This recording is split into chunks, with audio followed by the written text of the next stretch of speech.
დილა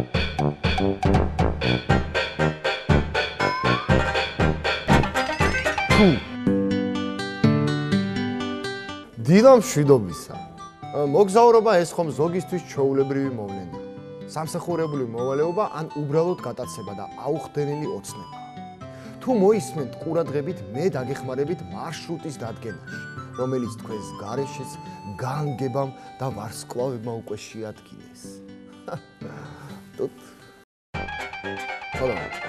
სადა ვარ, სადა ვარ?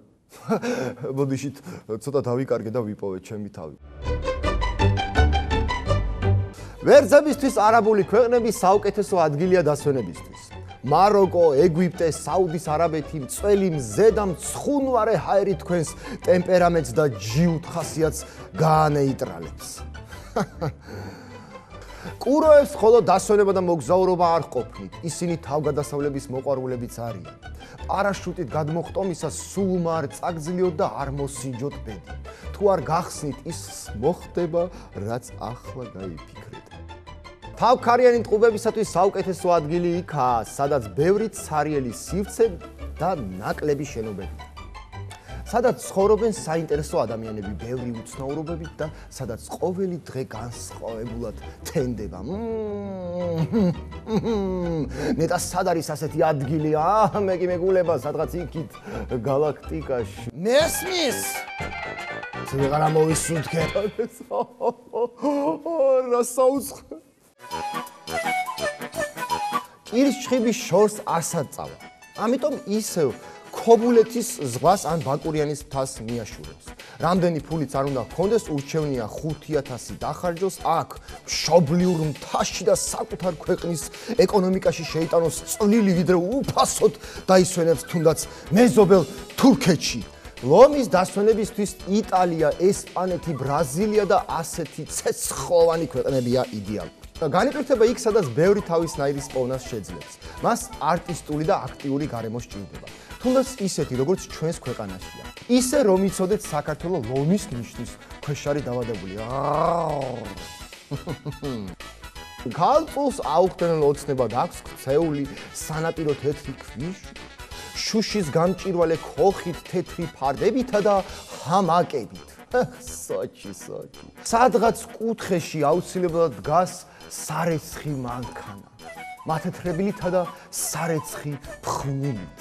Habibi,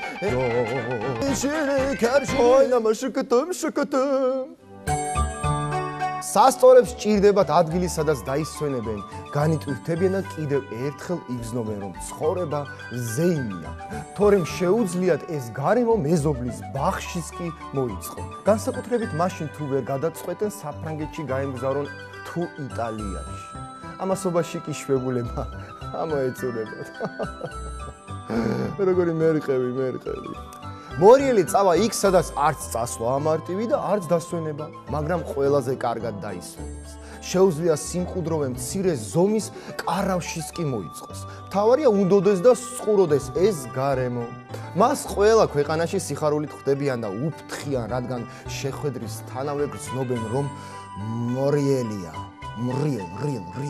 მშვიდოსანს დასასვენებლად ეგზოტიკური ქვეყნები იზიდავთ, რაც უფრო მეტი უცნაური ამბავი ექნებათ მოსაყოლი, მით უფრო ბედნიერები იქნებიან და სხვების გასაუგნებლად ყველაფერს გააზვიადებენ. მისგან არ გაგიკვირდეთ თუ პალმის ტოზე იჯდა და ქოქოს ისრით ტეხავდა. უბრალოდ მიიღეთ შესაბამისი სახე და უსმინეთ დაეიბედნიერო. ხუჯუჯა როგორ ახარ? მე თქვენ ქვეყანაში ხომ არ ცხოვრობ, მე ხომ ჩემი ქვეყანა მაქვს, ჩემი ატმოსფერო და ჩემი განზომილება. თხის რქები კომფორტის მოყვარულები არიან. სკანდინავიის ქვეყნები, საფრანგეთი, იტალია, ასეთი ქვეყნები საუკეთესო ადგილია მათი დასვენებისათვის და საქმიანი იმიჯის ერთი კვირით მაინც ჩამოსახსნელად. ამ დროს არ გაბედოთ მათთან საქმეზე საუბარი, თორემ განისხებულ თხის რქას ვერ გადაურჩებით, გირქენთ. ისე გირქენთ. მეწყულისთვის სულ ერთია სად დაისვენებთ, მთავარია თავზე დამხობის საშუალება ჰქონდეს და ფული არ მოაკლდეს. კიდევ სასტომროშივე ბანკომატი უნდა ჰქონდეს, რომ რამდენი ფული შემოაკლდება, მეგობრებისგან იმდენი დარიცხული თანხა აიღოს. თევზებისთვის კარგია ზღვის ან ოკეანის სანაპიროზე დასვენება, სადაც ცეცხლი, წყალი, ჰაერი და მიწა მათ ირგვლივ მთლიანობას ქმნის და სრულ ჰარმონიას ანიჭებს. ისე არსებობს კვლევა, რომლის მიხედვითაც თევზების უმეტესობას პირველი სექსი ღამით პლიაჟზე ჰქონდათ.